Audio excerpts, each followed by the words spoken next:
Heureux les miséricordieux, car ils obtiendront miséricorde. Pour poursuivre notre réflexion sur le bonheur dans cette série de prédications d'été sur les béatitudes de l'évangile de Matthieu, nous allons travailler sur la question de la miséricorde dans notre vie et dans notre monde.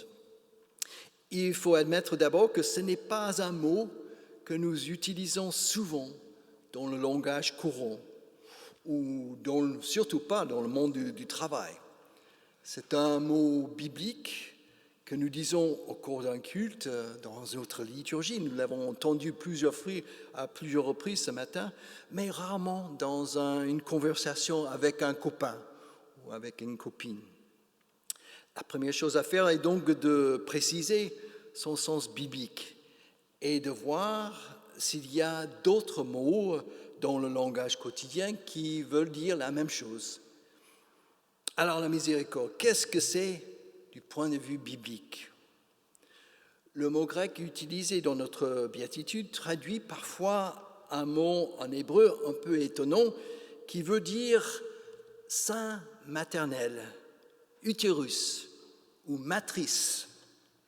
Il décrit souvent dans le Premier Testament l'attachement viscéral et tendre d'une mère pour son enfant.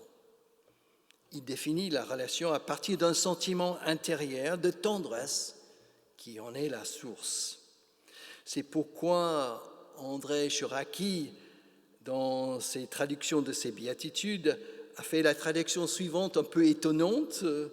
En marche les matriciels, oui, ils seront matriciés.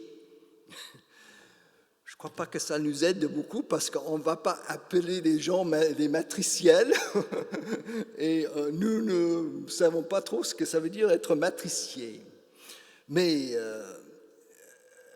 il faut regarder de plus près donc, ce mot qui traduit cette question de tendresse maternelle. Lorsque nous regardons dans les différentes traductions, nous avons fait illusion tout à l'heure dans notre lecture de ces quelques textes, nous verrons souvent le mot compassion qui est utilisé pour traduire ce mot matrice du Premier Testament. C'est un sentiment qui pousse à partager les souffrances d'autrui. Compassion, c'est souffre avec. Mais dans ce mot-là, le côté maternel n'est pas forcément présent.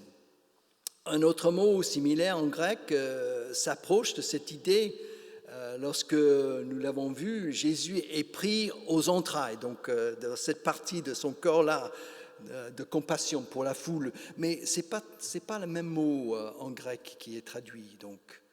Le mot pitié est aussi utilisé, comme nous avons vu, surtout pour les malades qui demandent à Jésus la guérison, mais ce mot a une connotation négative et un peu méprisant dans notre société actuelle. Personne ne veut la pitié d'autrui quand il est dans la peine. Voilà donc 3 mots qui sont utilisés en français pour traduire ce mot hébreu matrice dans le Nouveau Testament. Miséricorde, compassion et pitié. Il y a peut-être d'autres mots dans le langage courant qui nous parlent un peu plus. Je pense au mot empathie, qui est actuellement à la mode. C'est un mot souvent utilisé pour décrire notre attention aux autres. Il veut dire justement notre capacité à nous identifier attentivement à autrui dans ce qu'il ressent. Il y a donc un peu ce sentiment de tendresse maternelle dans le mot empathie. Un deuxième mot que nous entendons souvent dans le langage courant et qui est proche de notre mot miséricorde est le mot bienveillance. Il décrit notre disposition d'esprit à comprendre et surtout à être indulgent envers autrui. Dans ce mot, il y a la notion de faire grâce que nous avons entendue dans la liturgie. Cette notion entre en ligne de compte dans ces questions de bienveillance. Voilà donc 2 mots qui pourraient servir de mots de rechange pour ce mot miséricorde lorsque nous en parlons dans la vie de tous les jours et surtout d'essayer de vivre ça dans nos relations avec des semblables.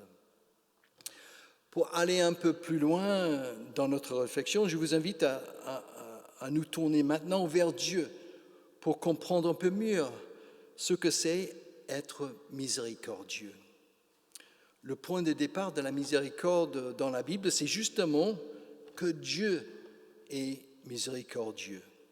C'est un adjectif qui le qualifie souvent dans le Premier Testament. Et c'est ce qui lui donne à Dieu un visage plutôt féminin, plutôt maternel, si nous revenons à ce sens biblique du mot en hébreu, ce sens de matrice. Oui, Dieu, si on veut utiliser ce mot, Dieu est le premier matriciel. Si on dit heureux les matriciels, Dieu est le premier matriciel. Et il y a un refrain biblique qui revient sans cesse dans les psaumes qui nous le rappelle. Vous allez reconnaître tout de suite cette phrase. L'Éternel est compatissant. Ou littéralement, si on utilise ce mot, l'Éternel est matriciel et il fait grâce. Il est lent à la colère et riche en bienveillance. Dans les psaumes, cet refrain revient à plusieurs reprises pour nous décrire ce Dieu matriciel, ce Dieu tendre comme une maman est tendre avec son enfant. Si on saute dans le Nouveau Testament, l'argument que le Nouveau Testament déploie pour nous inciter à être matriciel ou miséricordieux, ou bienveillant ou empathique, si on veut utiliser ces mots-là, c'est le suivant. Si Dieu est miséricordieux, comme les Écritures nous le disent, nous sommes invités à être comme lui. C'est ce que nous pouvons entendre dans cette parole de Jésus, qui n'est pas dans l'évangile de Matthieu, mais dans l'évangile de Luc, où Jésus dit « Soyez miséricordieux, comme votre Père est miséricordieux ». Il y a donc cette incitation à imiter Dieu dans nos relations humaines, si c'est possible. Mais cela ne s'arrête pas là. Il y a un autre argument du Nouveau Testament qui nous touche peut-être plus personnellement. Et voilà l'argument.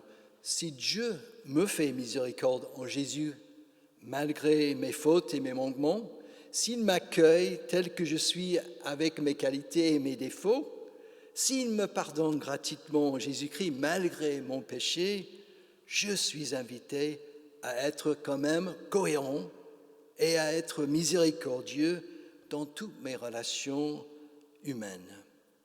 Je suis invité à faire grâce et à pardonner à mes semblables parce que Dieu m'a fait personnellement grâce et m'a pardonné en Jésus-Christ. Et parce que Dieu fait cela avec tout être humain. Comment pourrais-je ne pas faire autrement? Voilà donc l'argument du Nouveau Testament pour pratiquer la miséricorde, la bienveillance et l'empathie dans nos relations humaines. Mais, comme vous le savez, cela ne marche pas, entre guillemets, toujours. Ce n'est pas aussi facile que cela. Nous ne trouvons pas toujours notre bonheur dans la bienveillance et dans l'empathie. Comment donc pratiquer cette béatitude au quotidien? Il faut d'abord admettre que c'est plus facile avec les personnes que nous aimons. Nous avons ce sentiment de tendresse qui nous pousse à entrer dans ce qu'ils ressentent. C'est peut-être plus facile pour les mamans ici, les femmes ici, mais nous, les hommes, les pères, nous avons aussi des sentiments comme ça. Nous avons des ressentis de joie, de peine de nos proches. Avec eux, nous sommes aussi indulgents envers eux quand ils font une bêtise ou quand ils se trompent de chemin. C'est facile de pardonner aux personnes que nous aimons. Mais nous n'avons pas tous des personnes dans notre vie que nous aimons. Nous avons aussi des personnes difficiles, des personnes qui nous agacent, des personnes qui nous énervent, qui touchent nos boutons émotionnels d'une façon négative et envers qui nous n'arrivons pas à être miséricordieux. à être bienveillant, à être empathique. Comment faire des progrès dans ces relations difficiles avec ces personnes qui nous agacent pour arriver à pratiquer cette bienveillance, cette miséricorde? Voici quelques stratégies à essayer à votre guise. La première stratégie est de voir la personne qui nous agace comme Dieu la voit en Jésus-Christ. Chacun a dans sa tête le visage de quelqu'un qui vous agace. Essayez d'imaginer cette personne-là. Cette personne-là est un enfant de Dieu. Cette personne-là est gratuitement aimée par Dieu. Cette personne-là est au bénéfice de son amour et de sa grâce, comme nous. Et cette personne-là est extrêmement précieuse aux yeux de Dieu, comme chaque être humain.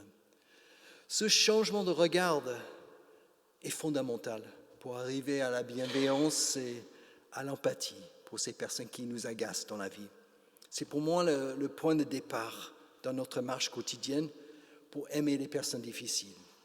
Faisons donc d'abord, donc c'est la première stratégie, le pari de regarder la personne agaçante dans notre vie comme Dieu la voit, avec des yeux de la grâce. Deuxième stratégie est de laisser tomber nos a priori et nos préjugés sur les personnes. Nous les avons évidemment parce que la personne nous a déçus ou nous a fait même du mal dans le passé. Notre relation avec elle a été mise en difficulté à cause de quelque chose que cette personne a fait ou a dit, et nous n'arrivons pas à tourner la page, comme nous disons. Nous la voyons toujours à partir des conclusions que nous avons tirées de notre relation avec elle dans le passé. La rancune s'est infiltrée petit à petit dans notre vie lorsque nous pensons à cette personne, et nous ne lui donnerons pas une deuxième chance. Mais la miséricorde des béatitudes, c'est justement l'affirmation que tout le monde a le droit à une deuxième chance. Personne n'est enfermé dans une action ou une parole du passé. Tout le monde peut évoluer et même changer. Et traiter quelqu'un de compliqué dans notre vie avec bienveillance et empathie peut même déclencher dans la vie de cette personne une prise de conscience, un changement dans sa vie. Et il y a peut-être une petite porte qui s'ouvre pour avoir une relation saine avec lui, à cause de ce regard que nous posons sur lui, à cause de cette deuxième chance que nous lui donnons. Malheureusement, la tendance actuelle est de couper les liens avec des personnes que nous considérons toxiques, entre guillemets. C'est le grand mot que nous utilisons actuellement, toxiques. Ces personnes-là, on les évite, on les defriend sur Facebook, on ne répond pas à leurs coups de fil ou leurs mails, on les sort de notre vie. Dans certains cas, où il y a un danger physique ou psychologique, cette stratégie se justifie et peut être même vitale et nécessaire pour nous protéger. Mais dans la plupart des cas, avec des personnes agaçantes dans notre vie, elle n'est pas la bonne stratégie. Elle ne nous aide pas, nous, à grandir, à devenir plus miséricordieux dans nos relations. Elle n'est pas non plus la personne que nous avons carrément rayée dans nos relations, dans notre vie. Faisons donc le pari de la bienveillance et de l'empathie en laissant tomber nos a priori et nos préjugés sur les personnes difficiles dans notre vie. Donnons-leur une deuxième chance. Mais est-ce que je ne suis pas en train de nous inciter à être un peu bisounours dans nos relations humaines? Est-ce qu'il faut être bisounours dans nos relations humaines? Est-ce que c'est ça, la miséricorde? Non, je ne crois pas. À mon avis, il y a de la place dans la miséricorde des béatitudes pour un jugement bienveillant, pour l'esprit critique éclairé, pour un discernement sage dans nos relations humaines. C'est même nécessaire, je dirais, pour que la bienveillance et l'empathie s'incarnent dans notre quotidien. Une troisième stratégie le met en évidence. Nous pouvons essayer, dans cette troisième stratégie, d'entrer dans le point de vue de l'autre, dans sa pensée, dans sa logique de cette personne qui nous énerve, de se mettre de son point de vue. Pour ce faire, nous avons besoin de notre capacité de jugement, de notre esprit critique, de notre discernement. Nous avons besoin de nous demander pourquoi la personne est comme ça, pourquoi il agit comme ça, pourquoi il a dit cela. Nous avons besoin d'analyser son comportement, ses dires, pour voir les choses de son point de vue, pour essayer de comprendre, pour essayer d'entrer dans sa logique. Dans une démarche comme ça, nous nous rendons vite compte que notre point de vue ne contient pas toute la vérité, entre guillemets, et qu'il y a peut-être un peu de vérité, une part de vérité dans le point de vue de celui qui nous agace, ou au moins une explication de ses paroles et de ses actes. Faisons donc, dans cette troisième stratégie, le pari de la bienveillance et l'empathie, en essayant de nous placer du point de vue de la personne compliquée dans notre vie, pour entrer dans sa logique. Dans nos relations humaines, il est important aussi de dire, en fin de compte, et de reconnaître aussi nos limites. Nous ne sommes pas Dieu, nous ne sommes pas tout-puissants. Et nous ne sommes pas non plus un punching ball qu'une personne peut frapper toute la journée avec des paroles blessantes, avec des mauvais agissements. Bien sûr, Dieu peut nous donner par son esprit qui agit en nous la force et le courage pour endurer cela si notre vie n'est pas en danger, mais nous avons besoin aussi de discerner, de reconnaître nos limites. Et parfois, cela veut dire limiter le contact avec cette personne difficile. Mais ces limites-là sont toujours à revoir, à réévaluer, à ajuster si la relation évolue dans un sens positif. Il faut donc juger, exercer son esprit critique et discerner pour être vraiment bienveillante et empathique. Donc ce n'est pas question d'être bisounours dans notre vie. Pour terminer, je souhaite revenir à cette promesse dans cette béatitude. Heureux les miséricordieux, car ils obtiendront miséricorde. Nous rêvons tous d'être au bénéfice de la bienveillance et de l'empathie de nos semblables.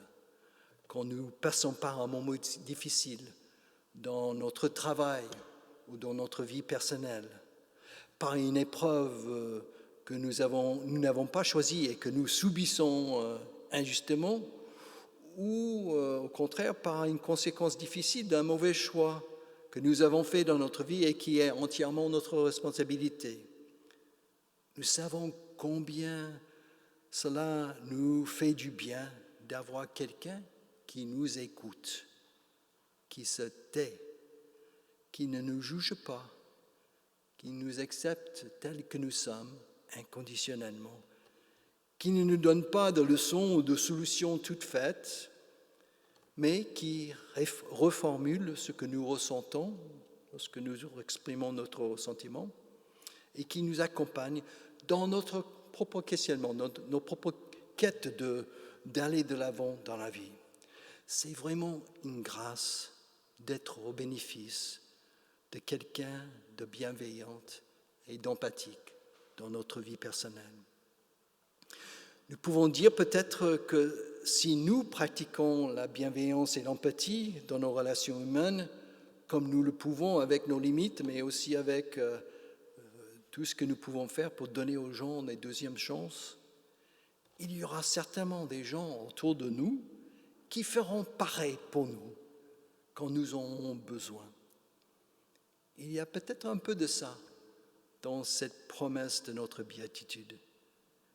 Ce n'est pas un calcul que nous faisons en étant bienveillantes, Ce n'est pas un droit que nous revendiquons, mais dans la vie selon le règne de Dieu que Jésus a annoncé dans ses béatitudes, ce que nous faisons aux autres nous revient souvent.